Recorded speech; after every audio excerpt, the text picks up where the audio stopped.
Chief justice of Pakistan نے تاحیات نااہلی کے آرٹیکل 62(1)(f) کو کالا قانون قرار دے دیا۔ ریمارکس میں کہا کہ فیصل وافدہ کیس کو محتاط ہو کر سنیں گے۔ فیصل وافدہ کی تاحیات نااہلی کے خلاف درخواست پر سماعت کے دوران وکیل وسیم سجاد نے دلائل میں کہا، فیصل وافدہ نے 2018 میں انتخابات لڑا۔ 2 سال بعد غلط بیان حلفی پر نااہلی کی درخواست ہائی کورٹ میں دائر ہوئی۔ چیف جسٹس عمر عطا بندیال نے ریمارکس یہ کہ الیکشن کمیشن کو غلط بیان حلفی پر تحقیقات کا اختیار حاصل ہے۔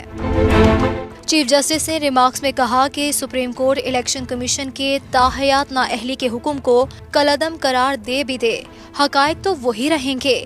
نثار کھوڑو کے وکیل فاروق ایچ نائک نے کہا، اسلام آباد ہائی کورٹ نے اپنے فیصلے میں واضح کہا، فیصل وافدہ نے دوہری شہریت تسلیم کی ہے۔